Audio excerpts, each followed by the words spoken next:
If I tried to explain how this dumb, goofy, over-the-top battle manga has one of my biggest literary role models, I would sound mad. If I tried to show you how this story that has possessed children using mech suits to fight giant nurses was actually a surprisingly subtle look into what it means to be a good young man, I'd be crazy. If I tried to say that this bizarre adventure, not that one, changed my life, then I'd sound pretty dumb. Today, we are going to look at all of those things as we discuss the Heart of Shaman King. If you are spoiler concerned, go and read the entire series. We are going to talk about everything today. And we're going to do so through the lens of the main character, Yoh Asakura.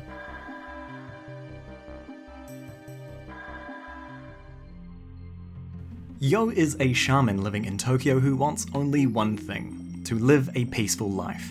However, his family have raised and reared him to cleanse the family name and to save the world, by taking out the terrifying and beautiful How. While this may sound like a familiar premise, Yoh's journey is one that achieves all of the tropes that other series will try and fail at for years to come. This journey takes us through Yoh finding other people who are like himself and accept him, and it is this acceptance that becomes central to how he deals with conflict. We first meet Yoh sitting in a graveyard staring up at the stars.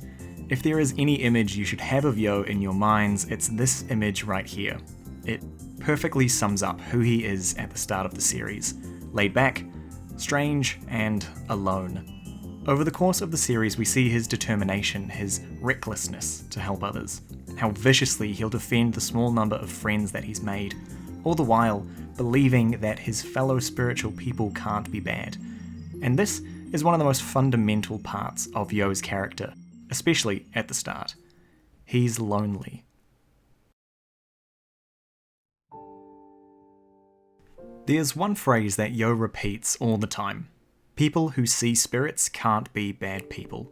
He says this again and again, even about How, who quite literally kills people in front of him and consumes their souls.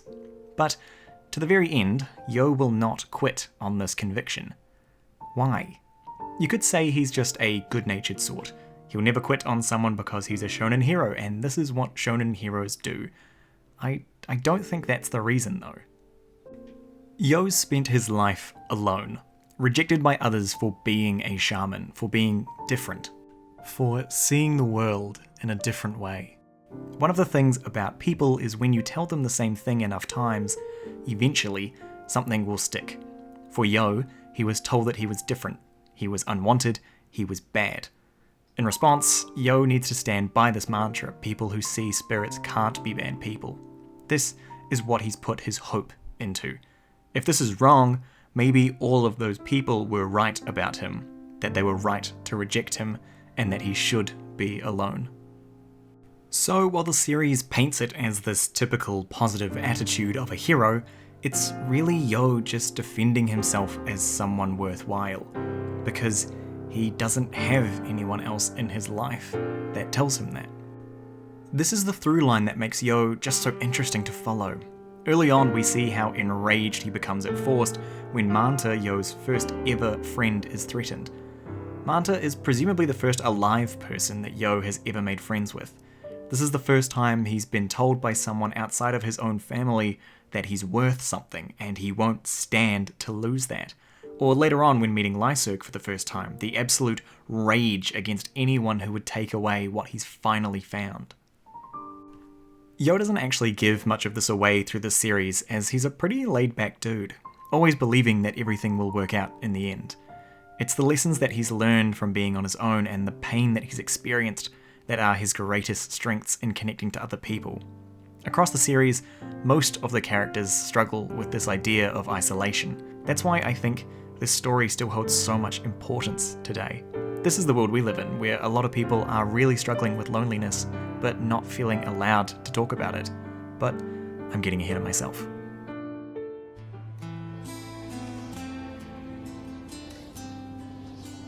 About 2/3 of the way into the story, Yoh comes forward to say that they're going to lose the shaman fight. How is simply too high a wall to be overcome. He's too strong and there is no way for them to win a proper fight. For a series called Shaman King, our main hero is not the one that becomes the Shaman King. Hao wins, handily. Which raises the question, why was Yoh here to begin with? Yoh got dreams about becoming the Shaman King from a young age. To him, Shaman King equals freedom to do whatever you want, which means a peaceful, carefree life. But is there more? Well, since reading too much into things is kind of what I do, let's look at the Asakura family. You've got the grandparents, the parents, then Yoh and his twin brother, Hao. What a twist! Hao is the reincarnation of an ancestor from 1,000 years ago. It's the responsibility of the Asakura family to put him down for good. They failed to kill baby Hao, so now it's up to Yoh to pick up the slack. Before this sounds ridiculous, I do really like how it's explained in the series. Basically, there is a ceiling that each person will reach regarding their own abilities. For the adults in the series, they've already reached it. They've seen their limits. The next generation, that is Yoh and pals, haven't reached their full potential yet, so they are the only ones with the ability to grow enough to stand against Hao. So the fight. The Asakuras have the weight of the world on them for letting Hao reincarnate into their family. It's their responsibility to end Hao, but what happens once Hao becomes stronger than them all? It's Yoh. Yoh is their backup plan. If you wanted to live a carefree life right now, what would you do? Go relax on a beach? Enter into a life or death tournament with your evil twin who can literally kill you and eat your soul whenever he wants to? Remember, all of the major influences on Yoh's life up until the start of the story are based around his family.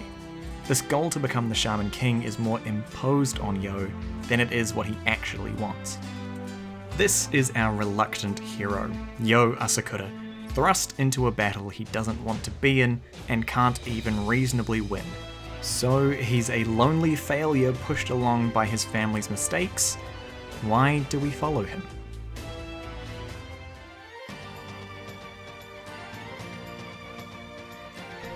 One of the things you miss in these big bombastic battle series is how powerful a state of calm can be. For most of the series, this is Yoh, a beacon of peace. Even when he's forced to quit the shaman fight well before realizing how strong Hao is, even when he's about to be possessed by a spirit that plans to kill him, Yoh doesn't shake. There's no rage power boost or big existential breakdown. Yoh just accepts the cards he's been dealt and makes the most of them. It's such a real and subtle way of looking at a character. Most other series in this style, you'd have these big emotional scenes, the hero, tears in his eyes, struggling to overcome the villain despite all odds. But that's not how the world works. Most commonly, most of our struggles are done with a calm face. Determination is a good thing, but sometimes the wall is just too high. You put in the work, you do your best, but it's not good enough. There's no anime magic to pull a win out of nowhere. It's the same for Yoh. He can't fight Hao. He won't win. But it's fine. Things will work out. No need to get emotional or angry, it just is what it is. It's an alarmingly stoic attitude for a hero to have, and it makes Yoh someone you just want to be around, someone you want to continue reading about. It's hard to explain without experiencing it as part of the series. This laid-back attitude of Yoh is so different to so many other obnoxious heroes in shonen. It's so calming and such a beautiful contrast to the almost childlike dynamics of the rest of the series. If you want a good dive into the character of Yoh, I'd recommend the Ozurizen Revoir chapters in 162 through 177. These chapters alone deserve a video unto themselves, they are just beautiful. This stoicism and this heart that Yoh has is this attitude that I have always wanted to have for so much of my life.